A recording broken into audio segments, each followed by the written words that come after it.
Hello everyone, आज हम standard 8th subject Sanskrit और उसमें लेसन नंबर 9 है भाषा सज्जता यानी गुड नॉलेज ऑफ लैंग्वेज। आज हम इसके वर्कबुक के क्वेश्चन आंसर समझेंगे। आपके वर्कबुक में पेज नंबर 63 पर यहाँ पे एक स्वाध्याय दिया गया है जिसमें क्वेश्चन 1 है, write the following words in legible hand writing, यानी आपको इन शब्दों को, जैसे ये संस्कृत शब्द है, उन शब्दों को आपको अच्छे अक्षरों से लिखना है, जिसमें शब्द है भद्रम, नृपः, उत्तंगः, भविष्यति, चंचलः, शंकरः, ह्रस्वः, दीर्घः, प्राण, राष्ट्र, विद्युत, शीर्ष, जाह्नवी और प्रज्ञा। इसके बाद है second question, classify the following consonants according to their origin of pronunciation, यानी आपको यहाँ पर क, ख, ग, प, फ, भ, ट, ठ, ढ ऐसे आपको वर्ण दिए गए हैं और इन वर्णों का उच्चारण स्थान, यानी कि यह जो वर्ण है वह मुख के किन उच्चार स्थानों से उच्चरित होते हैं। जैसे क, ख, ग है वह गुटुरल साउंड से, यानी वह कंठ्य है, वह कंठ के द्वारा यह वर्ण का उच्चार होता है। प, फ, ब यह लिबियल साउंड है, यानी यह ओष्ठ्य है उसका उच्चारण स्थान। ट, ठ, ड यह सेरेब्रेट साउंड है, यानी यह मूर्धन्य है, क्योंकि इन वर्णों का उच्चारण स्थान मूर्धन है, मूर्धा है। तो यहाँ पे इन वर्णों का उच्चारण स्थान हमें यहाँ पर लिखना है। इसके बाद है question number 3, separate the wall from the consonants in the given words and write them, यानी कि आपको यहाँ पर जो भानु शब्द ऐसा दिया गया है उसका आपको वर्ण विच्छेद करना है, यानी इन वर्णों को आपको अलग अलग करना है कि ये भानु शब्द किस तरह बना है। तो पहले भा के लिए भ, आधा भ प्लस आ प्लस न प्लस औ की मात्रा से यह भानु शब्द बनता है। अब नदी देखते हैं, न के लिए न प्लस अ और दी के लिए आधा द प्लस ई।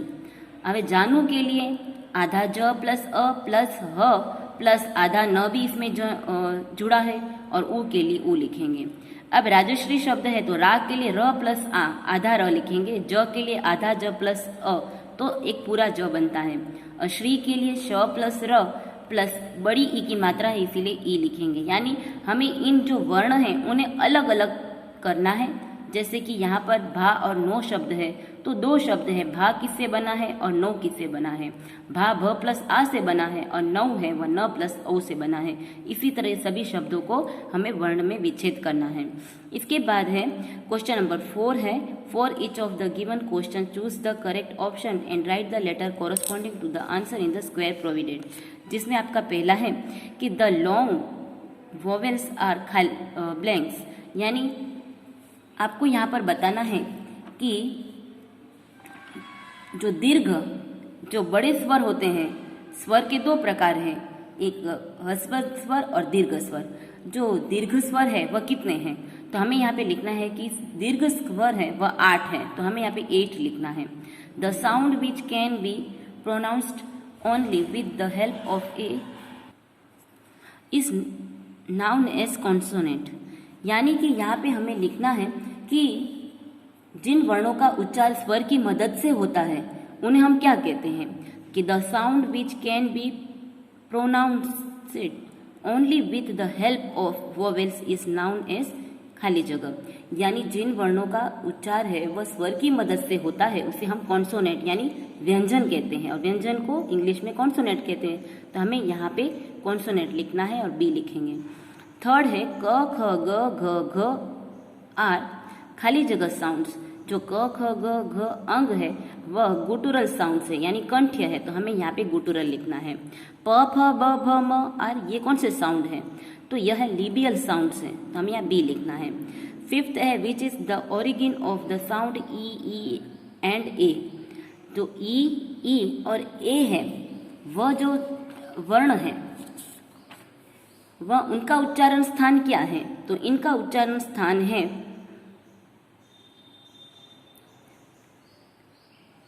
पेलाटल, तो इनका उच्चारण स्थान हम लिखेंगे बी, पेलाटल लिखेंगे, यानी तालव्य। इसके बाद which is the origin of the sound E and E, तो हमें यहाँ पे पहला टर्म लिखना है और बी लिखेंगे। 6th है विच आर द रेट्रोफ्लेक्स साउंड, यानी रेट्रोफ्लेक्स साउंड कौन कौन से हैं, तो हमें यहाँ पे लिखना है रेट्रोफ्लेक्स साउंड है वह ट, ठ, ड और ढ है, यानी जो मुर्दा है उसे रेट्रोफ्लेक्स साउंड कहते हैं, तो वो मुर्दा नहीं उसका स्थान है, तो हमें डी लिखना है। 7th है which is the origin of the sound त, थ, द, ध, न और ल, ये सभी जो वर्ण हैं त, थ, द वह डेंटल यानी उसका उच्चारण स्थान दंती है, दांतों के द्वारा इन वर्णों का उच्चारण होता है, तो हम डेंटल लिखेंगे। 8वां है कि how many sounds are there in the Sanskrit language, यानी कितने हैं हमारे संस्कृत भाषा में, कुल वर्णों की संख्या कितनी है, कितने वर्ण हैं, तो हमें यहाँ पे लिखना है कि 46 है वह संस्कृत भाषा में वर्णों की संख्या है, तो हमें यहाँ सी लिखना है। 9 है कि which case is used for showing noun, यानी हमें यहाँ पे लिखना है कि कर्ता को दर्शाने के लिए हमें किन विभक्ति का प्रयोग किया जाता है। जहाँ पर कर्ता दर्शाना हो वहाँ पर हमें प्रथम विभक्ति है उसका प्रयोग किया जाता है, तो हमें यहाँ पे सी लिखना है। इसके बाद 10वां है कि origin of verb is known as, क्रियापद के जो मूल रूप है उसे क्या कहते हैं, वर्ब यानी क्रियापद के मूल रूप को हम क्या कहेंगे, रूट कहेंगे यानी धातु कहेंगे, तो हमें यहाँ पर बी लिखना है। 11th है द कंजक्शनल सिंग ऑफ 4th ग्रुप गण इज, अब कंजक्शनल सिंग ऑफ 4th ग्रुप यानी चौथे जो गण है उसका विकिरण प्रत्यय क्या है, चौथे गण का विकिरण प्रत्यय य है, तो हमें यहाँ पर सी लिखना है। इसके बाद है 5th क्वेश्चन है जो व्याकरण का है, find out the cases of the following words according to the chapter from the text book and write, यानी हमें पाठ्य पुस्तक यानी टेक्स्ट बुक के आधार पर इनका रूप हमें बताना है। जैसे राम है तो हमने राम है वो पाठ्य पुस्तक के आधार पर हमने सीखा था राम के रूप, तो उसमें राम वो पहला ही है, प्रथम विभक्ति एक वचन का रूप है, तो हम लिखना है कि अकारांत मस्क्यूलाइन नॉमिनेटिव सिंगुलर, यानी नॉमिनेटिव प्रथम विभक्ति है वो कर्ता। इसके बाद दूसरा है रामस्य, क्या है, राम है वह अकारांत मस्क्यूलाइन और जेनेटिव सिंगुलर है। बालाम है वह बाला अकारांत फेमिनाइन है, और इसके बाद वनानी है वह एक्यूसेटिव सिंगुलर है। इसके बाद अहम है वह अहम क्या है, बाला है वह बाला अकारांत फेमिनाइन नॉमिनेटिव सिंगुलर। अहम है अहम प्रोनाउन है वह प्रथमा सिंगुलर है। इसके बाद अस्माकम है वह अस्माकन प्रोनाउन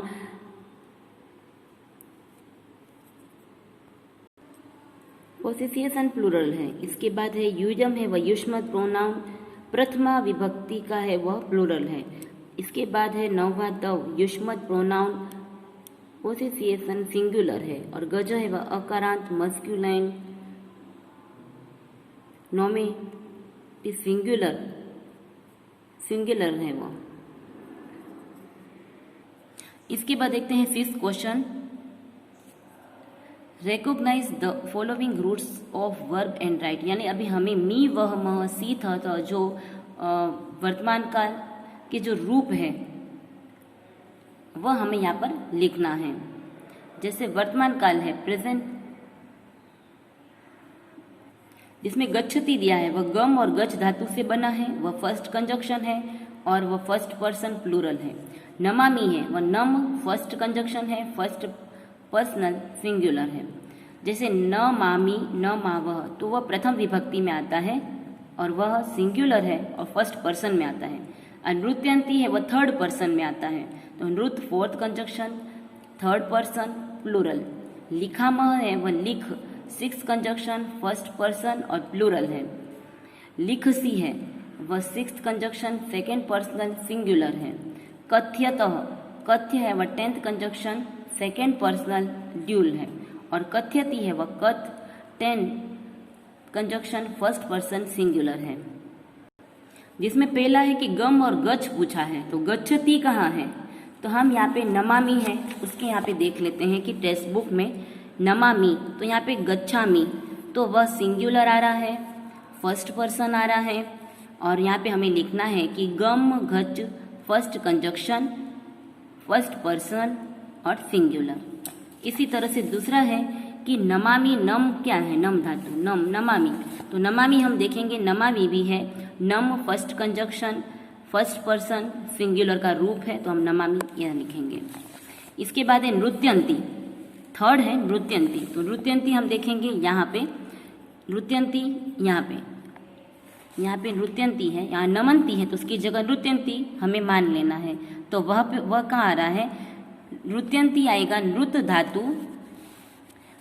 धातु और फोर्थ कंजक्शन है, इसमें फोर्थ कंजक्शन का रूप है नृत्य, य आ रहा है, य प्रत्यय इसीलिए, और उसमें हम लिखेंगे थर्ड पर्सन का है, वह प्लूरल रूप है।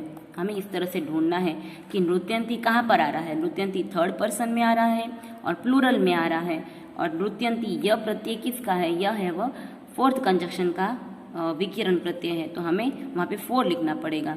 अब लिखा मह पूछा है तो लिखा म यहाँ पे आएगा, लिखा म के लिए हमें फर्स्ट पर्सन और प्लूरल का रूप है। अब लिख सी हो तो लिख सी के लिए हमें लिखना है सेकेंड पर्सन सिंगुलर। इस तरह से हमें सभी रूपों को इस तरह से यहाँ पे जो एक टेबल दिया गया है उसके आधार पर हमें लिखना है। अब है question number 7, answer each of the following question in English, जिसमें पहला है कि how many short vowels are there, which are they. हमें यहाँ पे बताना है कि हमारे जो ह्रस्व स्वर है, छोटे स्वर, वह कितने हैं और कौन कौन से हैं। तो देयर आर 5 वोवेल्स, अ, ई, उ, रू और लू, यानी जो ह्रस्व स्वर है वह 5 है, अ, ई, उ और रू और लू है। अब व्यंजन कितने हैं और कौन कौन से हैं, कि व्हाट इज द कॉन्सोनेंट यानी व्यंजन कितने हैं। हाउ मेनी आर दे, वह कितने हैं, तो the sound letter which can be clearly pronounced only with the help of a vowel is known as a consonant, यानी जो जिन वर्णों का उच्चार है वह स्वर की मदद से होता है या स्वर की मदद लेकर ही हम कर सकते हैं, उन्हें हम व्यंजन कहते हैं। और देयर आर 33 कॉन्सोनेंट, यानी 33 है वह व्यंजन है। थर्ड है व्हाट इज प्रोनाउन। अब प्रोनाउन के बारे में हमें बताना है कि प्रोनाउन यानी सर्वनाम किसे कहते हैं। नाम के बदले प्रयुक्त होने वाले शब्द को सर्वनाम कहते हैं। तो हमें यहाँ पे लिखना है कि a word used instead of a noun is called a pronoun, यानी नाम के बदले प्रयुक्त होने वाले शब्द को प्रोनाउन कहते हैं। इसके बाद फोर्थ है कि what is root of verb, how many type are there of root, which are they. अब रूट किसे कहते हैं, रूट यानी धातु किसे कहते हैं और धातु के प्रकार कितने हैं और कौन कौन से। The basic form of the verb is known as धातु यानी root. There are 3 types of root, root है वह 3 प्रकार के हैं, एक परस्मैपदी रूट, आत्मनेपदी रूट और उभयपदी रूट। फिफ्थ है कि write a conjunctional string of first, fourth, 6th and 10th group गण, यानी हमारे जो गण हैं 4 गण हैं, पहला गण, चौथा गण, छठा गण और 10वां गण, और उनका विकिरण प्रत्यय क्या क्या है वह हमें बताना है। तो फर्स्ट ग्रुप अ सिंग અને 4th ग्रुप य सिंग और 6th ग्रुप अ सिंग અને 10th ग्रुप य सिंग है। इसके बाद है 6th व्हाट इज ग्रुप गण। अब गण किसे कहते हैं, गण means a group, all Sanskrit roots have been divided into 10 groups, यानी जो गण किसे कहते हैं समूह या वर्ग को कहते हैं, और संस्कृत भाषा में 1 से लेके 10 विभाग में इसे बांटा गया है, उसे गण कहते हैं। अब 7th है कि व्हाट इज ए कंजक्शनल सिंग। अब कंजक्शनल यानी विकिरण प्रत्यय है वह किसे कहते हैं कि each conjunctional has its special inflection which is called विकर्ण इन्फ्लेक्शन, यानी हमें विकिरण किसे कहेंगे, धातु के जिन गण का एक विशेष प्रत्यय होता है और उस गण की निशानी उसे लगाई जाती है उसे विकिरण प्रत्यय कहते हैं। 8th है कि write the sing of present tense परस्मैपदी and write the forms of नम फर्स्ट ग्रुप गण टू बो डाउन, यानी हमें यहाँ पे परस्मय पद का जो धातु है वह है नमामि, नम धातु है और नम धातु के हमें रूप लिखने हैं कि नम फर्स्ट ग्रुप है और उसका अर्थ होता है टू बो और डाउन, और फ्रॉम्स हमें इसका लिखना है कि नमामि, नमावह, नमाम, नमसी, नमथ, नमथ, नमति, नमत, नमंती। हमें नमामि यानी नम धातु के जितने भी जो रूप बने हैं यानी फर्स्ट पर्सन, सेकेंड पर्सन और थर्ड पर्सन के सिंगुलर, ड्यूल और प्लूरल के। तो इस तरह से हमने जो टेबल याद किया था उसे हमें यहाँ पे लिखना है कि नमामि, नमाव, नमाम, नमसि, नमथ, नमथ, नमति, नमत, नमंती।